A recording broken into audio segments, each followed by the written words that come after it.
रेणुपुरम नाम के गांव में सावित्री नाम की एक औरत रहती थी।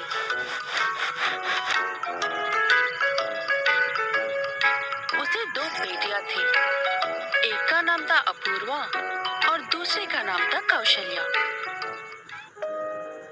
अपूर्वा जब छोटी थी तब उसकी माँ गुजर गई थी, जिसके कारण उसके पिता नागेश दूसरी शादी कर ली। पर उनका पिता का भी कुछ सालों में बीमारी की वजह से मौत हो गया। इसीलिए माँ बाप ना होने की वजह से अपूर्वा के मन में उसकी माँ और बहन के प्रति प्रेम उत्पन्न नहीं हो पाए। अपूर्वा और कौशल्या के बीच हमेशा झगड़ा हुआ करता था। दोनों भी बहनें एक दूसरे से कभी प्यार से बात नहीं करते थे। सावित्री रोज ये सब देखकर बहुत चिंता में रहती थी। ऐसे ही एक दिन सावित्री इन दोनों के लिए गरम गरम बिरयानी बनाती है। उसके बाद कौशल्या, अपूर्वा, जल्दी आओ बच्चे, खाना खा लो। हाँ माँ, आ रही हूँ। हाँ माँ, मैं भी आ रही हूँ। ऐसा कहकर दोनों बेटियां वहाँ आ जाते हैं और देखते हैं कि उनके माँ ने वे दोनों के लिए चिकन बिरयानी बनाई थी। वो देखकर कौशल्या बहुत खुश हो जाती है। माँ, तुमने ये बिरयानी मेरे लिए बनाई है? मुझे बहुत पसंद है। हाँ हाँ, तेरे लिए ही बनाती है, क्योंकि तुम ही हो ना इसकी प्यारी बच्ची। मुझे नहीं चाहिए ये बिरयानी, मैं जा रही हूँ। ये कहकर अपूर्वा वहाँ से गुस्से में उसके कमरे पर चली जाती है। लेकिन ये सब बात सुनकर सावित्री बहुत दुख हो जाती है। मैंने मेरे दोनों बच्चे को अलग अलग कभी नहीं देखी। अब दोनों के लिए मैं एक बिरयानी बनाई थी। कौशल्या, तुम खा लो बेटी। ये कहकर सावित्री अपूर्वा के पास जाकर, अपूर्वा, मुझे अब दोनों में से कोई भी दूसरे से कम नहीं है बेटी। तुम ऐसे कभी मत सोचो, अब दोनों मेरी बेटियां हैं।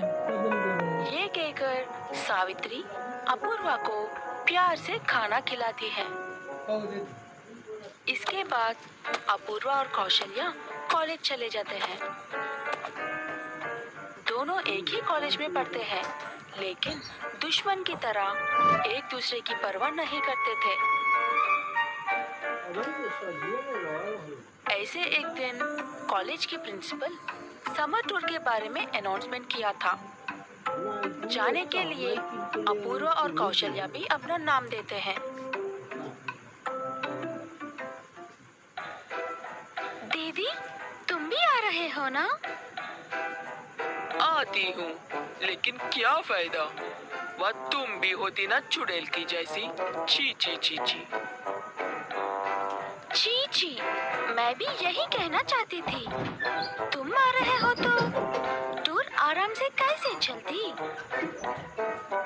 ऐसे दोनों बड़बड़ाते हुए घर चलते हैं।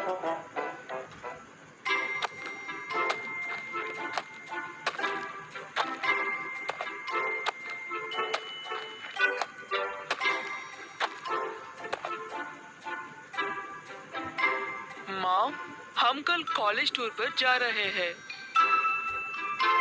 2 दिन में वापस आ जाएंगे माँ। ठीक है, मगर अच्छे से जाके आओ, उधर भी झगड़ते हुए मत रहना। अपूर्वा, तुम बड़ी हो ना, तो छोटी बहन को ख्याल रखना। देख लेंगे। ठीक है माँ। ठीक है, चलो अब सो जाते हैं, कल तुम दोनों को निकलना है ना। अगले दिन सुबह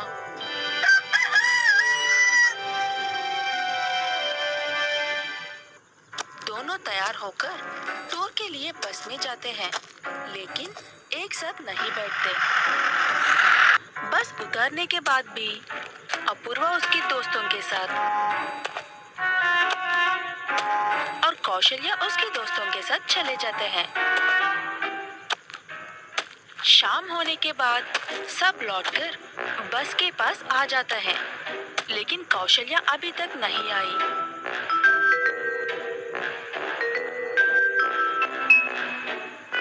अरे, ये कौशल्या कहाँ रह गई? इसका तो कुछ भी पता नहीं। कहाँ ढूंढूं इसे? ऐसे सोचते ही तभी कौशल्या अपने दोस्तों के साथ हाथ में फूल पकड़कर आती है। कहाँ गई थी तुम अभी तक कौशल्या? मुझे कितनी चिंता लग गई थी तुम्हारी। कुछ हुआ तो? माँ को मैं क्या बोलूं? गुस्सा मत हो दीदी, ये फूल तुम्हें बहुत पसंद है ना, इसीलिए उन्हें लेने के लिए गई थी। ये लो। ये देखकर अपूर्वा चौंक जाती है और बिना कुछ कहे वहां से चली जाती है।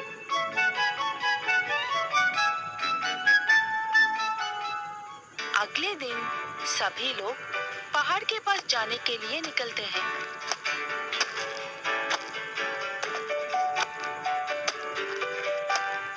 वहां पर पहुंचने के बाद सब पहाड़ पर चढ़कर थोड़ी देर तक मजा उड़ने के बाद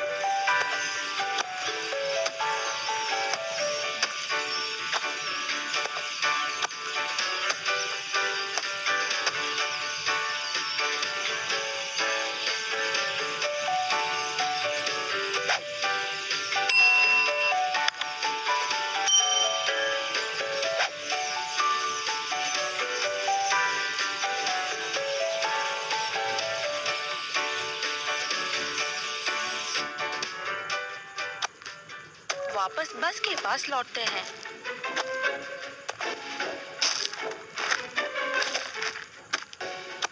लेकिन कौशल्या बीच रास्ते में कहीं रास्ता भूल जाती है।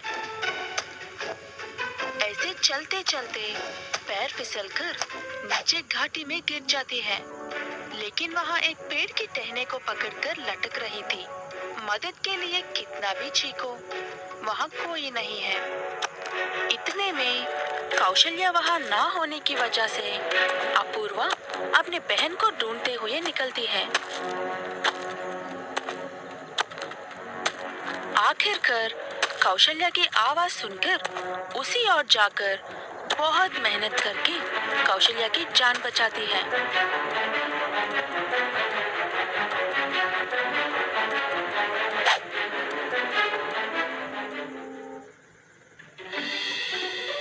अगर तुमको कुछ हुआ तो? लेकिन तुम यहाँ क्यों आई हो? मैं रास्ता भूल गई दीदी, लेकिन तुम मुझे ढूंढते हुए आकर मुश्किल होने पर भी मेरी जान बचाई। You are the best sister. ये कहकर कौशल्या अपनी दीदी से गले लगाती है। वहाँ से घर जाने के बाद दोनों ये हकीकत अपने माँ को बताते हैं। सब गुस्से छोड़कर वे दोनों ऐसे साथ रहने देखकर सावित्री बहुत खुश होती है। फिर तब से दोनों बहनों बेस्ट फ्रेंड्स की तरह रहने लगी। ये कहानी से हमें